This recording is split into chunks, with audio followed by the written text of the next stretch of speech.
কি ব্যাপার বলো।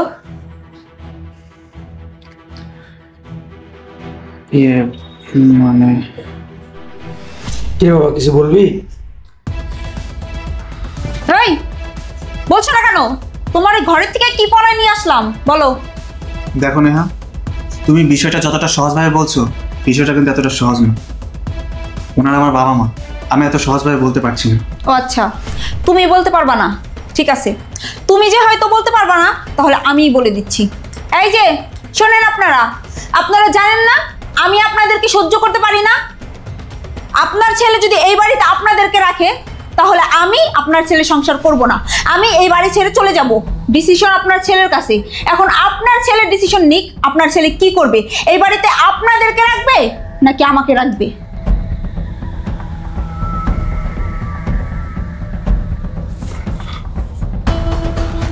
কি হলো বলো না কেন, বলে দাও।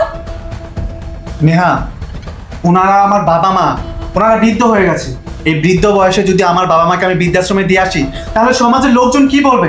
তাছাড়া আমার বাবা মা আমাকে অনেক কষ্ট করে বড় করে তুলেছে। আমি কি করে আমার বাবা মাকে বলবো যে তোমাদেরকে আমি বৃদ্ধাশ্রমে রেখে আসতে চাই? সমাজের লোককে কি বলবে সেটা আমার দেখার বিষয় না, আমার শান্তিটাই আগে দরকার। তুমি তোমার বাবা মাকে বলে দাও তুমি তাদেরকে বৃদ্ধাশ্রমে পাঠাতে চাও। ঠিক আছে বৌমা, তুমি যখন চাও না আমরা এখানে থাকি, আর আমাকে তো তুমি সহ্য করতে পারো না, আমরা চলেই যাবো। আমাকে জন্য তোমাকে স্বামী স্ত্রীর ভিতরে অশান্তি করে কোনো লাভ নেই। কি কও, আমাকে যে গ্রামে বাড়িটা আসছে আমরা ওইখানেই চলে যাবো, এইখানে আর থাকো না। না, এইটা বললে তো হবে না। আপনারা গ্রামে যেতে পারবেন না। ও, আপনারা গ্রামে থাকবেন আর প্রত্যেক মাসে আপনার ছেলের কাছ থেকে টাকা নেবেন, এইটা তো হইব না। আমি বাইসে থাকতে এইটা হইতে দিব না। ওহ নেহা, তুমি কিন্তু এখন বাড়াবাড়ি করছো।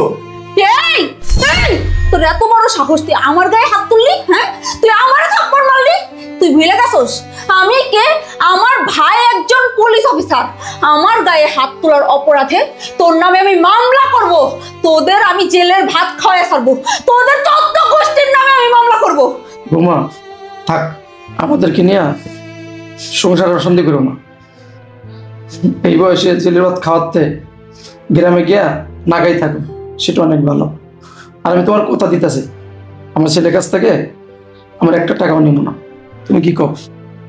তুমি ঠিকই কইছো, আমার পোলার টাকার দরকার নেই।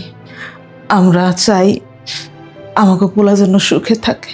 তাও তুমি আর আমার পোলার সাথে খারাপ ব্যবহার করো না। আমার পোলারে তুমি আর তোমার ভাইয়ের ভয় দেখাইও না। আমরা চলে যাব। ঠিক আছে, কথাটা যেন মনে থাকে। আমি যদি কখনো শুনছি আপনারা আপনার ছেলের কাছ থেকে টাকা চাইছেন, তাহলে তো বোঝেনি আমি পুলিশের বোন, 14 গোষ্ঠীর জেলের ভাত খাওয়াই ছাড়বো। ঠিক আছে বৌমা, আমরা চলে যাইতেছি। আর কখনো কোনোদিনও আমরা তোমাকে কাছে আমো না। চলো বাবা, চলে যেতেছি, ভালো থাকিস। ঠিক আছে, তোমার মাকে এখন রাখো। মা, মা। কি বাবা, কখন আসছিস? এই তো মা, একটু আগে আসছি, দুদিনে ছুটি নিয়ে আসছি। আর যে কারণে আসছি, তোমার জ্বালা যন্ত্রণায় আমি এবং আমার স্ত্রী দুজনে অতিষ্ঠ। তোমার জ্বালা যন্ত্রণা আমার ভালো লাগতেছে না, তাই আমরা সিদ্ধান্ত নিছি তোমার বৃদ্ধাশ্রমে রেখে আসবো। কি বলতেছো সেগুলি? আমি জ্বালা যন্ত্রণা করি মানে? বৌমা, আমি কখন তোমারে জ্বালাইলাম? আমি তো তোমারে কোনো বিরক্ত করি না। জ্বালানো তো কি করেন? হ্যাঁ, আমার কি ঠেকা পড়ছে আপনারা আমার সংসারে রেখে আপনার সেবা যত্ন করবো? আমি আপনার ছেলেকে সাফ সাফ করে বলে দিছি, আপনি যদি এই বাড়িতে থাকেন তাহলে আমি এই বাড়িতে থাকবো না, আপনার ছেলের সাথে সংসারও করবো না। শুনছো তো? হ্যাঁ, কি বলছে? তুমি যদি এই বাড়িতে থাকো তাহলে তোমার ছেলের উপর সংসার করবে না। দেখো মা, তুমি ঘাবড়াও না, তুমি বৃদ্ধাশ্রমে চলে যাও, ওইখানে ভালো থাকবা। তোমার বয়সে অনেক মানুষ ওইখানে আছে, তুমি চিন্তা করো না। মাঝে মাঝে আমি তোমার ছেলের উপর দেখে আসবো। ভাইয়া, এইগুলো কি শুনতেছি? তুই নাকি মাকে বৃদ্ধাশ্রমে পাঠাতে চাচ্ছস? হ্যাঁ, তুই ঠিকই শুনছস, আমি মায়ের বৃদ্ধাশ্রমে পাঠাতে যাচ্ছি। ভাইয়া, তুই এত বড় কুলাঙ্গার, তুই তোর বউয়ের কথা শুই না মারে বৃদ্ধাশ্রমে পাঠাতে চাইতেছস? যে মা তোর জন্য এত কষ্ট কইরা তোর লেখাপড়া করে পুলিশ বানাইছে। এই, তুই কোন দেশের ভালো? হ্যাঁ, তোর শ্বশুর শাশুড়ি কোথায়? তুই তাদের সাথে কি করছিস? তুইও তো তোর শ্বশুর শাশুড়ি বৃদ্ধাশ্রমে পাঠাতে চাইছিস। ভাইয়া তুমি এসব কিভাবে জানো? তোমাকে এইসব কে বলছে? কে বলছে? শ্রাবণ বলছে। তুই কথায় কথায় শ্রাবণকে ভয় দেখাস, তোর শ্বশুর শাশুড়িকে ভয় দেখাস। আমি পুলিশ, কিছু হলে তাদেরকে মামলা দিবি, জেলে ভাত খাওয়াবি। হ্যাঁ, তুই আমার নাম বেচছে, আমার পাওয়ার খারাপ, তোর স্বামীর সাথে খারাপ ব্যবহার করস, শ্বশুর শাশুড়ির সাথে খারাপ ব্যবহার করস, পুরো বাইরের যার নাম বানায় রাখছস। যখন শুনছস মায়ের বৃদ্ধাশ্রমে পাঠা দেবো, তখন ঠিকই চলে আসছ তোর স্বামীর নিয়ে। ও নিজের মায়ের জন্য খুব দরদ, খুব মায়া, শ্বশুর শাশুড়ির জন্য মায়া নাই না? ও আচ্ছা, বুঝছি, ওনারা পরের বাবা মা, তাই না? ও তার মানে তুমি আমার ভাইরে এগুলো বলছো? হ্যাঁ, চুপ থাক নেহা। আমি এখন বুঝতে পারছি আমারে কেন রুবেল বৃদ্ধাশ্রমে নিয়ে যাওয়ার কথা বলছে। ছি ছি ছি ছি ছি, তুই তোর শ্বশুর শাশুড়ির বৃদ্ধাশ্রমে পাঠাতে চাইছিস? হ্যাঁ, আরে যেই শুনছিস যে আমারে তোর ভাই বৃদ্ধাশ্রমে পাঠাবে, অমনি তুই দৌড়ায় চলে আসছিস কেন? আমি যেমন তোর মা, তোর শাশুড়িকে তুই তোর মায়ের মতো দেখতে পারিস না? আরে মা তুমি এসব কি বলছো? ওই মহিলা আমার মা কিভাবে হবে? তুমি আর ওই মহিলা কি সেম হলো নাকি? ওই মহিলা আমার শাশুড়ি, আমার মা হওয়ার কোনো যোগ্যতা তার নাই। আর তুমি জানো মা, ওই মহিলা আর ওই বেটাটা আমার জীবনটারে জ্বালায়া পুরায় একদম অতৃষ্ট বানায় ফেলছে। আমি আর টিকতে পারতেছিলাম না। চুপ করো নেহা, তোমার কত বড় স্পর্ধা! তুমি তোমার স্বামীর সামনে দাঁড়াইয়া তোমার শ্বশুর শাশুড়িকে মহিলা বেটা বলে সম্বোধন করছো? মা, আপনি আপনার মেয়েকে এই শিক্ষা দিয়ে শ্বশুর বাড়িতে পাঠিয়েছেন, আর শ্রাবণ তুমি তোমার সামনে দাঁড়িয়ে তোমার বউ তোমার মা বাবাকে এই সমস্ত কথা বলে, আর তুমি চুপচাপ শুনো? কি করব ভাবি? কইলে বাবা মার খায়, না করলে মায়ের হারাম খায়। আমার জীবনের সব থেকে বড় ভুল কি জানেন? আমি একজন পুলিশের বোনকে বিয়ে করেছি। ও আমাকে উঠতে বসতে সবসময় বলে, আমি যদি ওর সাথে খারাপ ব্যবহার করি, ওর গায়ে হাত তুলি, ওর কথা না শুনি, তাহলে ওর ভাইয়ের কাছে বলে দেবে আমার নামে নারী নির্যাতনের মামলা করবে, আমার পুরো 14 গোষ্ঠীকে জেলের ভাত খাইয়ে ছাড়বে। ও আমার বাবা মাকে একদমই সহ্য করতে পারে না, উঠতে বসতে তাদের সাথে খারাপ আচরণ করে। শেষ পর্যন্ত ও আমাকে বলেছে আমি যেন আমার বাবা মাকে বৃদ্ধাশ্রমে দিয়ে আসি। আমি রাজি হইনি বলে ও আমার সাথে অনেক কথা বলেছে, আমাকে অনেক অপমান করেছে। এমনকি বলেছে আমি যদি ওর কথা না শুনি তাহলে আমার নামে মামলা করবে, আমাকে জেলের ভাত খাওয়াবে। শেষ পর্যন্ত আমার বাবা মা ওর কথা শুনে আমাদের বাড়ি থেকে চলে গেছে, শুধুমাত্র আমাকে নারী নির্যাতনের মামলা দিতে চেয়েছে বলে। শুনেন ভাবি, আমরা গরিব হতে পারি, কিন্তু আমাদের আত্মসম্মান বোধ আছে। এই সম্মানের কথা ভেবে আমি কখনো ওর কথার কোনো প্রতিবাদ করিনি ভাবি। আপনারা হয়তো জানেন না, ওর ভাই পুলিশ। এই পাওয়ার দেখিয়ে ও আমাকে সবসময় ছেটের উপর রাখে, সবসময় আমাকে প্যারা দেয়, সবসময় যন্ত্রণা দেয়।